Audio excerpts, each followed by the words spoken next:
All right, hey everybody, welcome back to another episode of the Power Sports Memorabilia Show. I am your host, Matt Powers. Thank you again for joining me.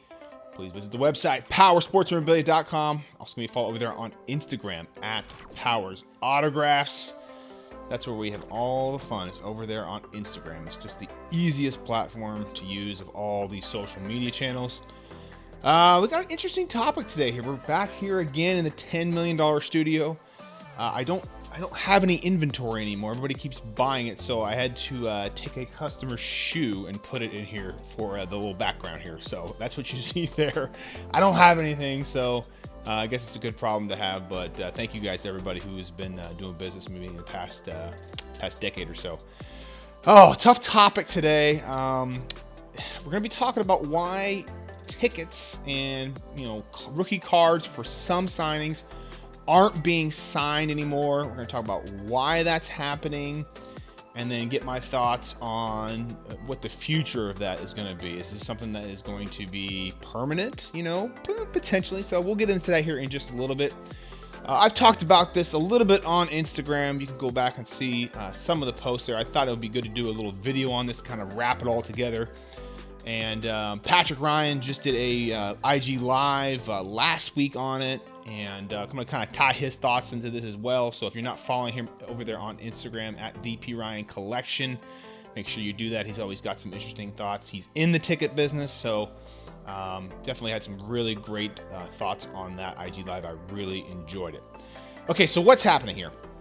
All right, so tickets for some athletes and rookie cards for some athletes also are not being allowed to be sent into autograph signings to be signed anymore.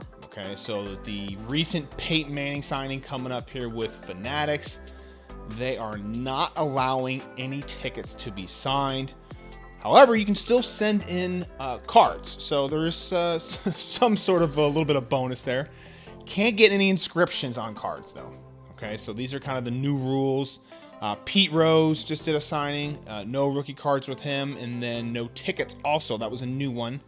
And Mike Tyson hasn't been signing rookie cards for a while. This one was no tickets also.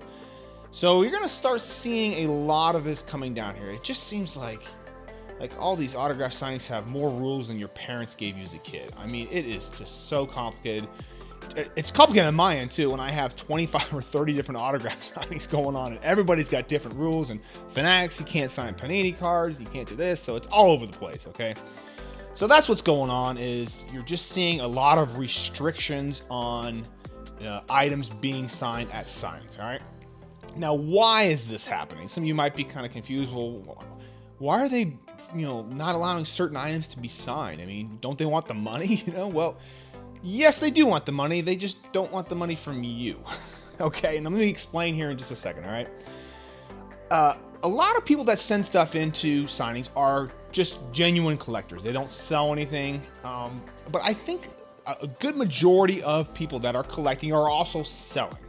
And the reason why they're doing that is they want to kind of prop up their collection over here. If they can take an item they get from a signing and sell it and make some money and get another one signed, they're basically getting that item for free, okay? And of course, they obviously want to make money. There's a lot of money being made in selling tickets, cards, memorabilia in general. If you put yourselves in the shoes of a company such as Fanatics, for example, and they represent, Tom Brady and Peyton Manning and all those kind of guys, a lot of big name guys, Joe Burrow. And if they are, let's say they're selling you a Joe Burrow autograph or a Peyton Manning autograph, let's just say for $300. And they're allowing you to send in that Peyton Manning ticket to get signed. And let's say it's a debut ticket or a Super Bowl ticket. And then you go and sell that ticket for $1,000, right? So you paid, let's say $300 for the autograph, and now you're selling that Peyton Manning ticket for $1,000. Okay, that's $700 that Fanatics thinks that they're leaving on the table for them. Because Fanatics, I'm not sure if you're familiar with them, but they have a lot of reach, okay? Their marketing, they run the NFL website, NBA website, MLB website, NHL website, and like 300 Division I programs websites, okay? So they have a lot of reach.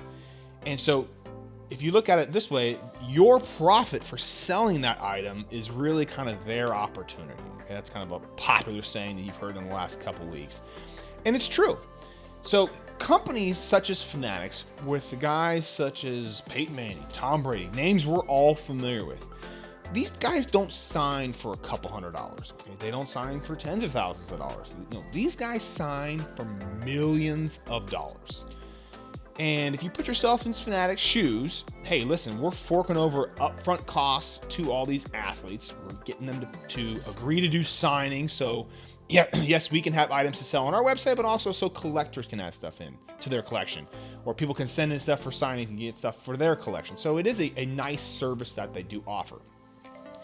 However, they do have a ton of costs that they got to cover here. You've got overhead costs, especially for a company such as Fanatics. Okay, you've got upfront costs that they've got to pay the athlete. Okay, and if that particular athlete has something that is unique about them that they can corner the market on, say for example tickets or rookie cards or a particular moment, it makes sense from their end, from a business perspective, to want to corner that market so they can have the exclusive on selling that item, so they can recoup their costs for paying this athlete as quick as possible. Take like Moises Alou, for example. Okay, this is a much lower scale than Peyton or Tom Brady, but Moises Alou is pretty much known for what? For one thing, right? The Bartman play when he was with the Chicago Cubs. Now, let's say I had an exclusive with Moises Alou, and I said, listen, you can't send in the Bartman photo to be signed. You've got to get it only from me. Right? That would make sense from a business perspective, because that's what he's known for. That's what people are going to want. I want to be able to have the highest profit margins on that particular item, because I'm the one that's actually taking all the risk here. I'm the one that's got to go out and fork out all this money from Moises Alou. I've got to buy product. I've got to market it, all that kind of stuff.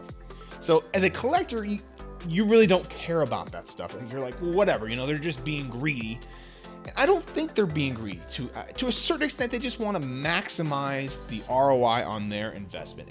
And I really can't blame them, because if you look at a lot of investments that these companies put into, take, for example, guys like Jason Dominguez, guys that haven't really panned out just yet. Now, granted, he's not in the big leagues yet, but there are a lot of guys that they have put money into that got traded and they lost money in that deal, or just never panned out to anything. So there are some losses that have to be kind of recouped with your big winners, your Joe Burrows, your Peyton Mannings, and your Tom Brady. So that's why you're seeing that. And I get from the collector side that you're thinking, oh, they're just greedy. They just want to box out us and blah, blah, blah. And I don't think that's the case. I think it's more of a business decision on why they do that. The last thing that the business wants to do is upset collectors and make it seem like they're not trying to help you and benefit you. And I don't think that's the case in this particular situation.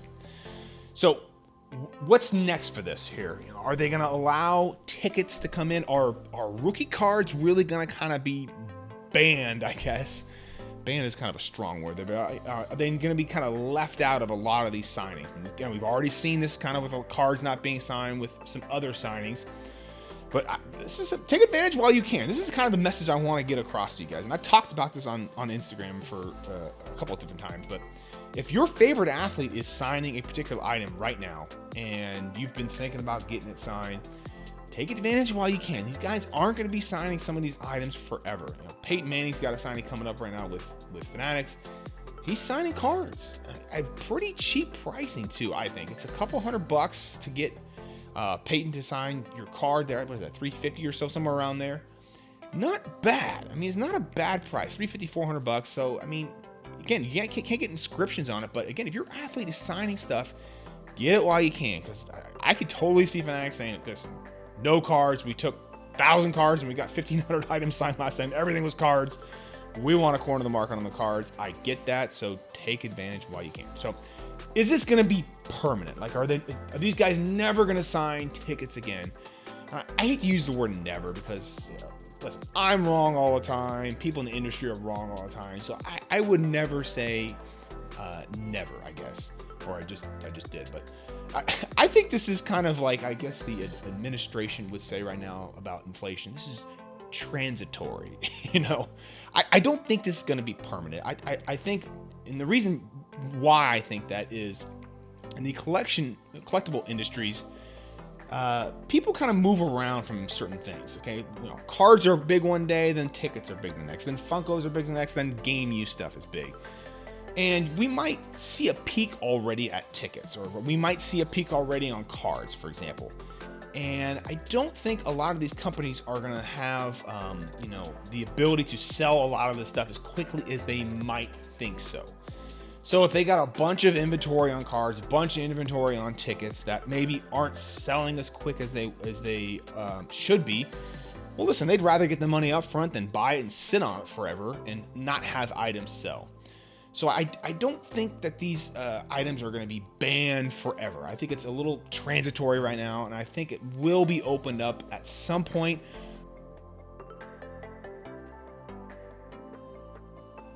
Probably in a different category. So just like we see with game used items, I think you're going to see a different pricing structure when it comes to tickets and cards.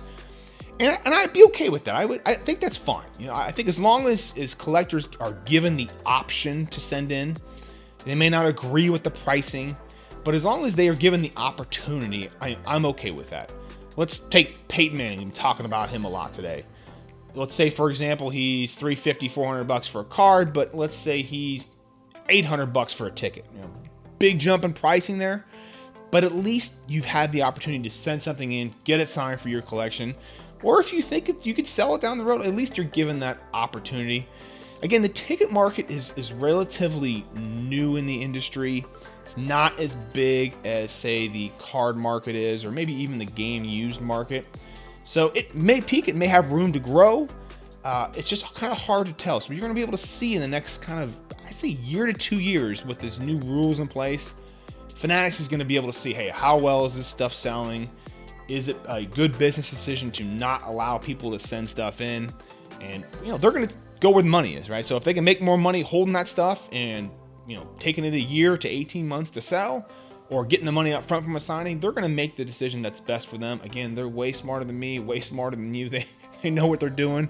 I think they're worth $18 billion now or something like that. So they obviously are making mostly good decisions about their business. But I do see them bringing it back at some point. Now, Tom Brady, that's a whole nother animal, a whole nother beast. I don't see them bringing back tickets or cards for him. I really don't, because Tom Brady just sells. Everybody wants Tom Brady. There's like minimal risk with him. So I just don't see them allowing stuff for that. Now, Peyton Manning, again, Hall of Famer quarterback, two-time Super Bowl champion. Not as popular as Tom Brady, so they might bring it back for guys like him. And I really hope for you guys too. I hope for me too. It's great for me, great for my business, but it's really cool to allow collectors to send in their stuff, get the exact item that they want, get it signed the way they want, and just be able to have them, message me back. I get so many messages like this where they say, hey, I sent in this. Oh, it looks perfect. It's just the way I liked it. Like, that's what I really enjoy about them, when people send in kind of rare items like the tickets and the cards and all that kind of stuff. And don't get me wrong, the jerseys are fun and all that kind of stuff, but to help a collector get that one rare item signed and have it turn out the way they want is really kind of the pinnacle of what we do here and all that kind of fun stuff. So anyway, I hope this brings a little bit of clarity to to this new kind of rules out there. Again, don't get upset about it. I don't think it's going to last forever. And if it does, hey, so what? We'll adjust. We'll do something different. We'll start collecting something else. But I think it's going to be transitory, and hopefully I'm right about that, unlike the other people that were wrong about that. So, but anyway, hope you guys like this sort of video. Again, feel free to like, share, and subscribe. Definitely always appreciate it. Don't forget to visit the website, powersportsmemorabilia.com. And also give me a follow over there on Instagram at Powers Autographs. I will see you on the next episode.